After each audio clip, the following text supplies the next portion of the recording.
mengertimu. Tuhan, kau lihat isi hatiku. Tuhan, kau lihat isi hatiku. Tuhan, kau lihat isi hatiku. Terima kasih Tuhan Yesus, Engkau Allah yang baik, Allah yang luar biasa, Allah yang kami puja dan kami sembah selama-lamanya di dalam nama Tuhan Yesus Kristus. Ajari kami mengasihi Tuhan, ajari kami mencintai Tuhan dalam seluruh keberadaan hidup kami, supaya kami dalam mengiring Tuhan, dalam ikut Tuhan, benar-benar orang-orang yang mengasihi Tuhan sungguh-sungguh, mencintai Tuhan sungguh-sungguh, sesuai dengan kebenaran firman Tuhan yang hidup. Terima kasih Bapa, terima kasih Tuhan Yesus, urapi hambamu, pakai hambamu dalam menyampaikan firman Tuhan. Setiap orang yang mendengarkannya diberkati dan dipulihkan dan mendapatkan kekuatan baru dalam mengasihi dan menyuruh. Terima kasih Bapa di surga, terpujilah Engkau selamanya. Dalam nama Yesus hamba bersyukur. Haleluya. Amin.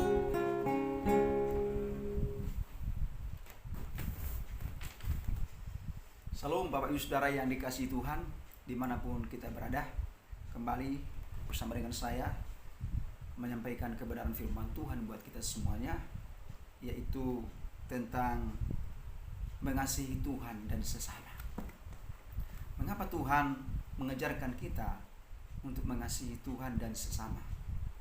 Karena Tuhan menginginkan bahwa kita harus mengasihi Tuhan dengan sungguh-sungguh dan mengasihi sesama kita seperti diri kita sendiri. Kalau kita tidak mengasihi Tuhan dengan sungguh-sungguh seperti Tuhan mengasihi kita, maka dipertanyakan kasih kita kepada Tuhan dan kepada sesama. Baik saudara yang dikasihi Tuhan, saya akan bacakan yaitu tentang kasih kepada Tuhan dan kasih kepada sesama, yaitu dalam Matius pasal 22 ayat yang ke-37 dan 39. Demikianlah firman Tuhan. Jawab Yesus kepadanya, kasihilah Tuhan Allahmu dengan segenap hatimu dan segenap jiwamu dan dengan segenap akal budimu. Itulah hukum yang terutama dan yang pertama. Dan hukum yang kedua yang sama dengan itu, kasihilah sesama manusia seperti dirimu sendiri. Inilah hukum kasih yang Tuhan Yesus berikan kepada kita, supaya kita betul-betul mengasihi Allah dengan segenap hati, jiwa, dan akal budi kita, dan mengasihi sesama manusia seperti diri kita sendiri. Inilah hukum kasih yang disempurnakan oleh Kristus dari 10 hukum Taurat, sehingga hukum kasih ini adalah yang menyempurnakan seluruh hukum dalam hukum Taurat dan kitab para nabi. Jika kita melakukan hukum ini, mengasihi Tuhan Allah dengan segenap hati, jiwa, dan roh kita, dan juga secara horizontal kita mengasihi sesama. Secara vertikal kita mengasihi Allah, dan secara horizontal kita mengasihi sesama kita. Itulah namanya salib. Artinya kita pengikut Yesus Kristus yang betul-betul mengasihi Tuhan dengan segenap hati, jiwa, dan roh kita dan sesama. Mari kita praktekkan firman ini dalam hidup kita. Jangan hanya ngomong doang. Orang yang mengasihi Tuhan Allah dengan segenap hati dan jiwanya dan akal budinya, dia pasti mengutamakan Tuhan lebih utama dari segala-galanya. Tuhan nomor 1 dalam hidupnya. Dia akan mencari Tuhan lebih utama dari segala-galanya. Dan tidak lupa dia juga pasti mengasihi keluarganya. Ini yang diinginkan Tuhan dalam diri kita. Jangan sampai kita sebagai orang yang percaya kepada Yesus tidak mengasihi Tuhan dengan sungguh-sungguh. Mengapa kita harus mengasihi Tuhan Allah dengan segenap hati, jiwa, dan roh kita, dan mengasihi sesama kita? Yang pertama, karena Tuhan lebih dulu mengasihi kita. Karena Tuhan Allah lebih dulu mengasihi kita. Tuhan yang datang untuk mengasihi kita, bukan kita manusia yang datang, sehingga rela meninggalkan surga dan mengosongkan diri dan menjadi manusia sama seperti kita. Itulah bukti kasihnya. Sehingga ada firman Tuhan mengatakan Yohanes 3:16, karena begitu besar kasih Allah akan dunia ini, dia mengeluarkan anak yang tunggal supaya setiap orang yang percaya kepadanya tidak binasa, melainkan beroleh hidup yang kekal. Itulah kasih Allah yang besar. Dia rela mengutus anaknya yang tunggal, Yesus Kristus, untuk menyelamatkan kita. Dia lebih dulu mengasihi kita. Dia tidak mau kita jauh dari dia. Tuhan Yesus Kristus, Allah Bapa di sorga, tidak mau kita jauh daripadanya. Makanya dia datang dari sorga. Dan bukti kasihnya itu luar biasa. Mengasihi kita. Dia rela mati di kayu salib untuk menebus dosa-dosa kita. Bukan karena berbuat dosa, tapi karena dosa manusia. Itulah kasih Tuhan yang luar biasa, yang lebih dulu mengasihi kita. Oleh karena itu, kasihnya itu begitu luar biasa. Kasih yang sempurna mengasihi kita dengan tulus dan ikhlas.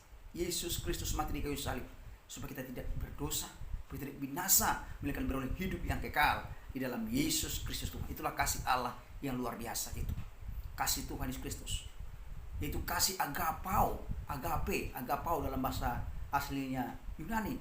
Artinya apa? Kasih yang tulus murni. Tidak menuntut balas.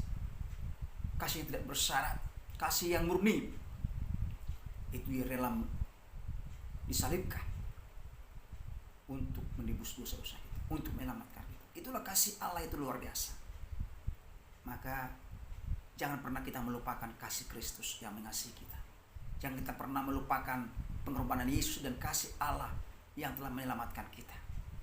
Karena dia lebih dulu mengasihi kita. Mari kita mengasihi Tuhan dengan sungguh-sungguh. Seharusnya kita yang datang kepadanya, tapi Tuhan yang datang kepada kita. Sehingga kita dikasihi, disembuhkan, dipulihkan, diselamatkan, diberkati oleh Tuhan. Itulah bukti kasihnya. Kasihnya tidak terukur, panjangnya, lebarnya, tingginya, dalamnya, luasnya, lebarnya. Tidak terukur, tidak terselami. Begitu luas sekali kasih Tuhan itu. Mari kita sebagai orang yang percaya kepada Tuhan, jangan pernah kita melupakan kasih Tuhan yang luar biasa yang telah menyelamatkan kita. Makanya kita harus mengasihi Tuhan dengan sungguh-sungguh. Kita diselamatkan bukan karena kuat dan gagah kita, bukan karena kebaikan kita, tapi karena kasih karunia Tuhan yang luar biasa, yang lebih dulu mengasihi kita. Yang kedua, saudara yang dikasihi Tuhan, yaitu karena kasih menutupi banyak dosa. Makanya kita harus mengasihi Tuhan dari sama kita. Kasih menutupi banyak dosa. Dikatakan dalam firman Tuhan, yaitu di dalam 1 Petrus 4:8, kasih itu menutupi banyak dosa. Mari kita praktekkan kasih Kristus dalam hidup kita. Kasih agape, kasih Allah itu harus kita praktekkan dalam hidup kita. Karena kasih Allah itu adalah bukan hanya perkataan, tapi harus dengan perbuatan kita lakukan dalam hidup kita sehari-hari. Kasih menutupi banyak dosa, artinya kasih Kristus itu adalah kasih yang tidak menuntut balas, tidak menghakimi, kasih yang tidak menuding, kasih yang tidak menjudge orang lain, adalah kasih yang menutupi banyak dosa. Artinya apa?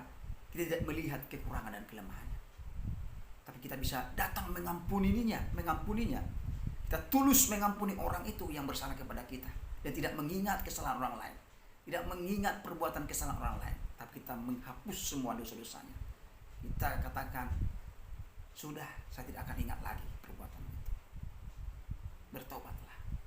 Artinya apa? Kasih yang tidak menutup balas ini adalah kasih yang benar-benar melupakan dan tidak mengingat kesalahan dan perbuatan orang lain itu. Karena itu kasih itu adalah mengikat dan menyempurnakan. Dalam Kolose 3:14, menyempurnakan kita dalam seluruh keberadaan hidup kita. Jadi kasih itu menutupi banyak dosa. Kita bisa mampu mengasihi orang lain yang tidak kita kenal. Kita mampu mengasihi orang lain yang berbeda dengan kita. Kita mampu mengasihi orang yang membenci kita. Waduh, itu luar biasa. Mampu mengasihi orang yang memusuhi kita. Bahkan firman Tuhan mengatakan kasih untuk manusia itu adalah kasih yang tidak membalas kejahatan dengan kejahatan, tapi membalas dengan kebaikan. Luar biasa ini. Ini dunia tidak bisa berikan.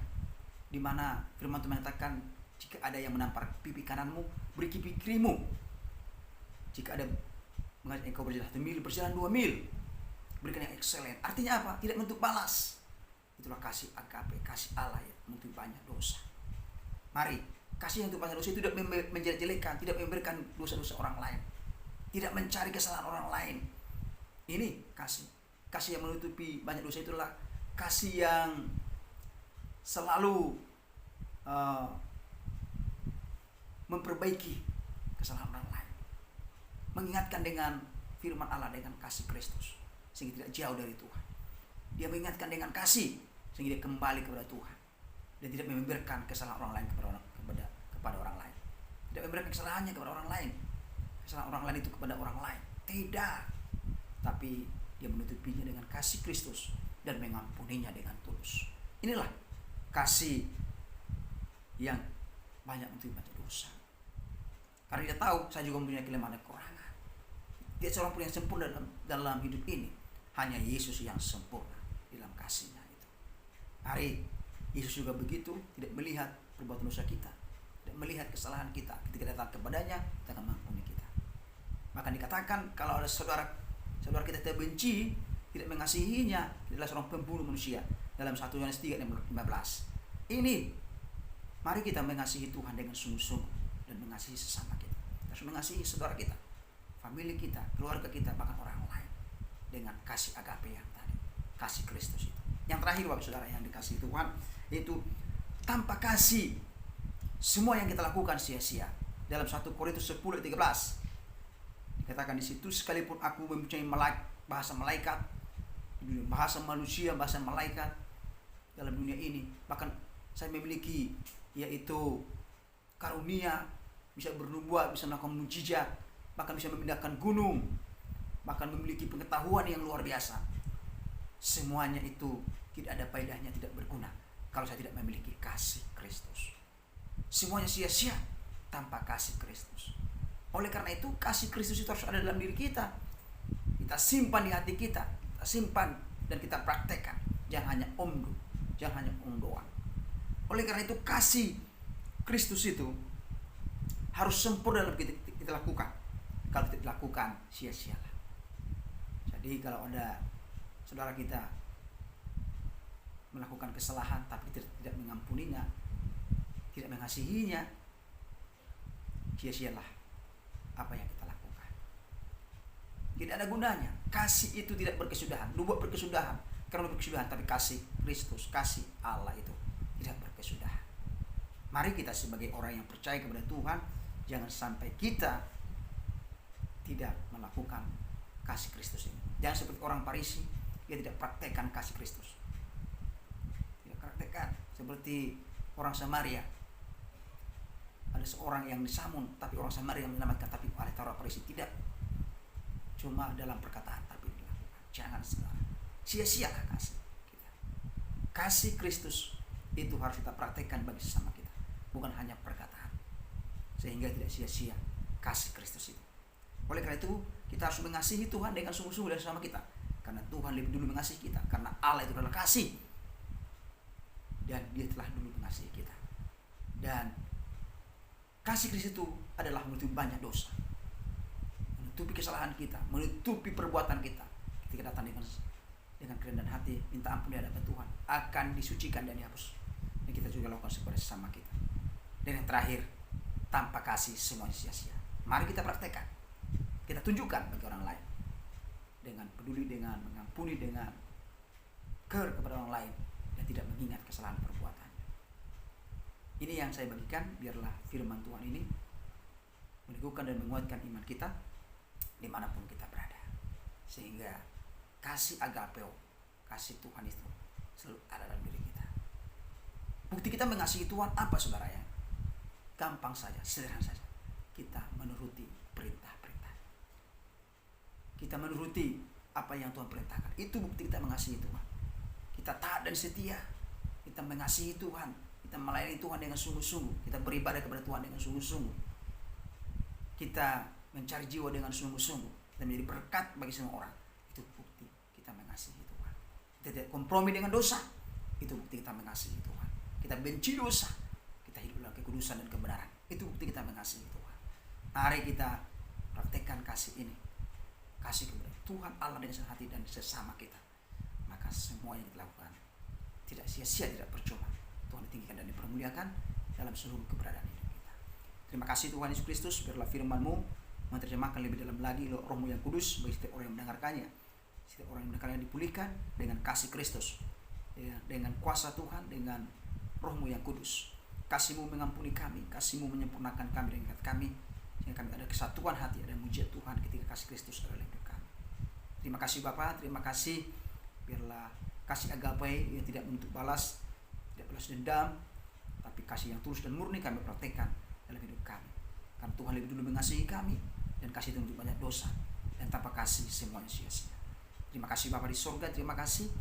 Terpujilah Engkau Tuhan, terpujilah Engkau Bapa di sorga. Dan setiap orang yang mendengarkannya dipulihkan dan diberkati oleh Tuhan, dan selalu sungguh-sungguh mengasihi Tuhan dengan segenap akal budi, dengan kekuatan dan segenap hidup kami masing-masing. Bahkan kami mengasihi sama manusia dengan mengampuni, dengan tulus, tidak membenci, tidak berkejahatan dan kejahatan, tapi melakukan yang terbaik untuk Tuhan. Terpujilah Engkau Bapa, terpujilah Engkau Yesus, dalam nama Yesus Kristus, dan bersyukur, haleluya. Amin.